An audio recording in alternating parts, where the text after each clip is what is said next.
He tried to fire them and they said, nah, bitch. Last night, like a thief in the night, his funky old ugly ass was sitting up in that chair, still signing executive orders, firing 12 inspector generals. Now, let me be very clear. Inspector generals are typically considered to be independent figures within the government agencies. Pick one.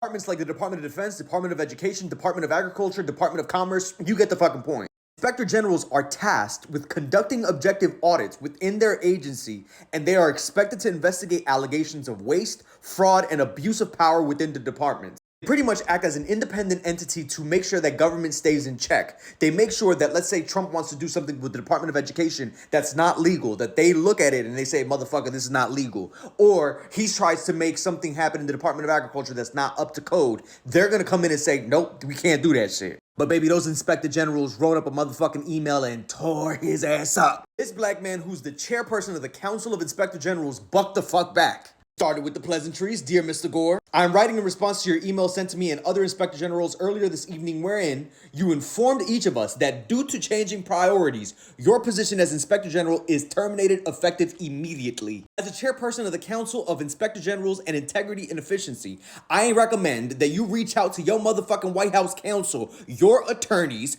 to discuss your intended course of action. Because at this point, we do not believe that the actions taken are legally motherfucking sufficient to dismiss presidentially appointed, Senate-confirmed inspector generals. Specifically, based upon the 2022 amendments to the Inspector General Act of 1978, the receipts, baby, the president must notify Congress 30 days prior to the removal of an IG and provide substantive rationale, including detailed and case-specific reasons for such removal. 5 USC 403BA, as amended by the Section 5202A of the Securing Inspector General Independence Act of 2022.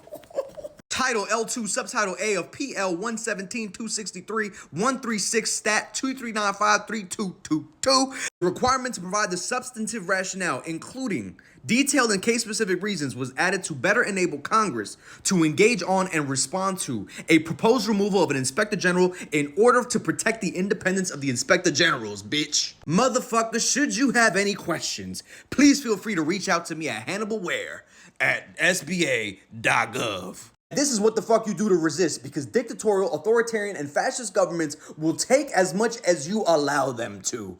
Bitch, we stopping them at every motherfucking stop.